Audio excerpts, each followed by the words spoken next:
On June 6, 1984, President Reagan and some of the D-Day veterans commemorated those who died for freedom on the beaches of Normandy.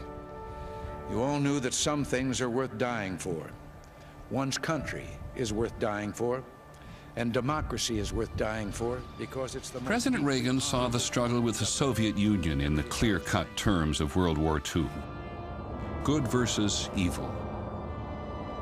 The Soviets were willing to pursue a very aggressive foreign policy, and indeed their foreign policy, they were quite frank about it, was world domination. This is a Soviet intercontinental ballistic missile, or ICBM, which can reach the United States 30 minutes after launch. I remember standing out in the street of my house on a fall afternoon with the dark clouds and thinking, wow, there was this huge presence on the other side of the world that was out to get us all. What if free people could live secure in the knowledge that we could intercept and destroy strategic ballistic missiles before they reached our own soil or that of our allies?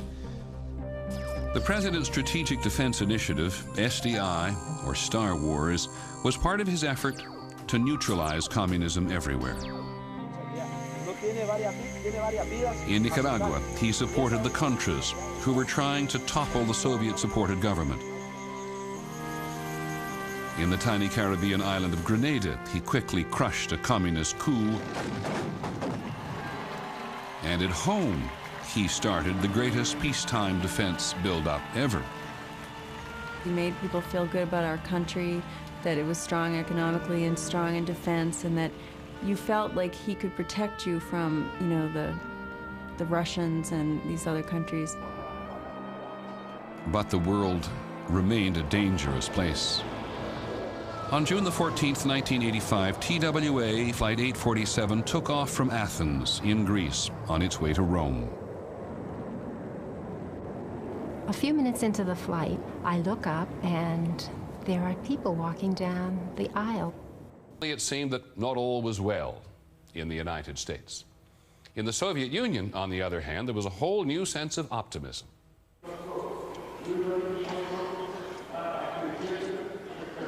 After a succession of old men and old-style rule which had left the Soviet Union in deep stagnation, a vigorous new leader, Mikhail Gorbachev, came to power in 1985. Gorbachev soon began to make changes in a country long ruled by repression and fear. He instituted glasnost, or openness, and suddenly there was freedom of speech. It was discussion openly. And I was there. I was right in the middle of it. It was something absolutely incredible. Alexander Zurbin was a composer who had a studio in Moscow's Pushkin Square. At the time, it was a center of political discussion. Thousands of people. One said Gorbachev is terrible, he is scoundrel, and I said, no, he is a great man, we have to support him. It was times when, you know, all the hopes were open. You know, we just were absolutely overwhelmed. But Gorbachev's attempt to restructure the Soviet economy, perestroika, did little to shorten lines for the paltry number of available consumer goods. Soviet hopes for material progress demanded cutbacks in their defense spending. And this led to a series of summit meetings with President Reagan. The first one was in Geneva in 1985. The next one was at Reykjavik in Iceland.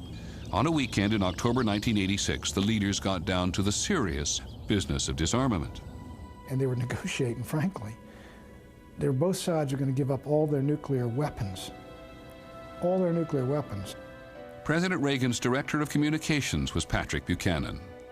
I just couldn't believe that a decision of this magnitude was being made by two men on a Sunday afternoon.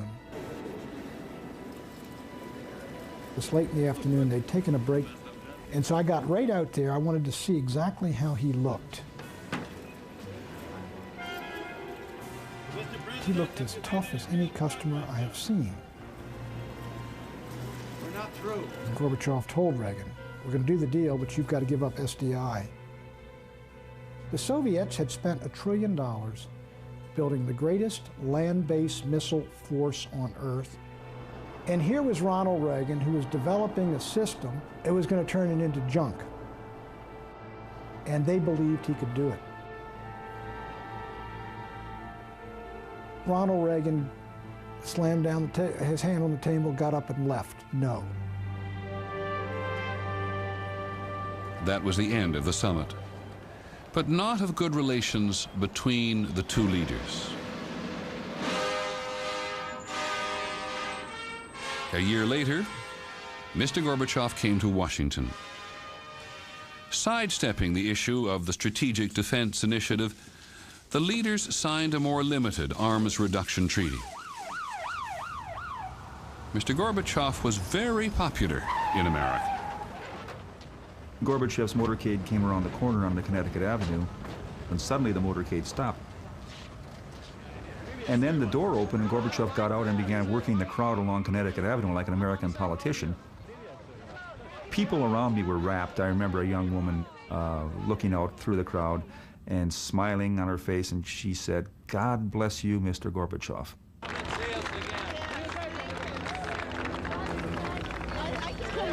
It's great that he came out to meet us all like that. That was very special. He didn't have to do it, and he did it. I am very surprised and pleased. What do you think of Gorbachev? The guy is a PR genius. I mean, jumping out of the car like that. Unbelievable. That's great. You got to shake his hand. I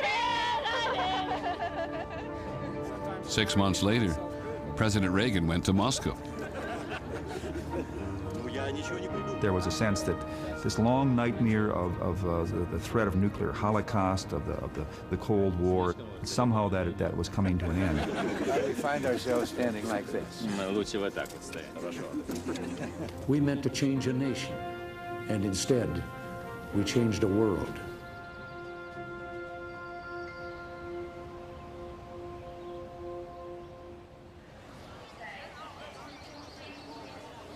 "1989 was a momentous year. First in China, where just at about the time that Mikhail Gorbachev was paying a visit, Chinese students occupied their country's most important square.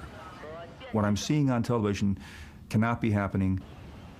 Chinese students marching into Tiananmen Square carrying a large plaster goddess of democracy, very similar to the Statue of Liberty. In the heart of the largest communist country in the world, the American symbol of freedom towered over demonstrations for democracy. It clearly was a historic, significant event. I had a feeling it wasn't going to last very long. And it did not. On June the 4th, the demonstrations were crushed. Hundreds of people were killed. But what the students and workers had attempted would change China forever.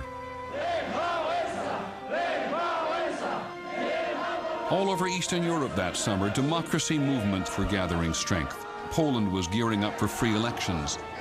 It was happening in Hungary and Czechoslovakia, and behind the walls in East Germany, there were pro-democracy demonstrations. People were demanding change. On November the 9th, the East German government finally gave in to the pressure.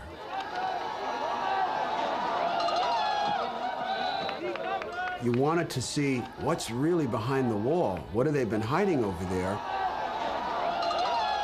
And it's just people on the other side, waiting to see loved ones.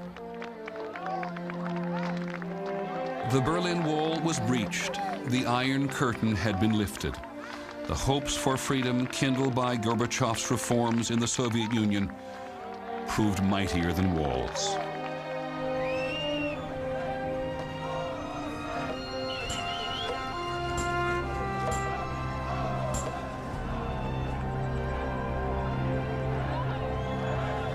We were crying, watching them tear down this thing that had haunted them for so long.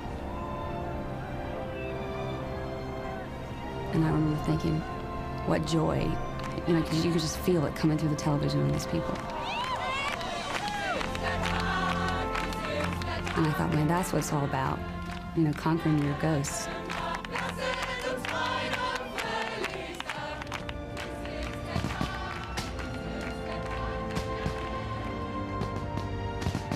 Having gone into war to prevent the spread of communism, and now, a decade and a half later, the wall comes down, it causes you to stop, it caused me to stop and think, wow, this sacrifice that people made, 58,000 in Vietnam, I don't know the statistics from Korea.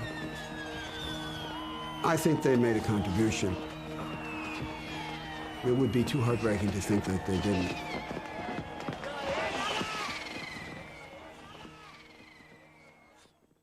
Many historians actually believe that the 20th century ended with the fall of the Berlin Wall and that the 90s represent the first decade of a new era. Why don't you judge for yourself when we take a look at the century's last decade? That's the next episode of The Century, America's Time. Thank you for joining us. I'm Peter Jennings.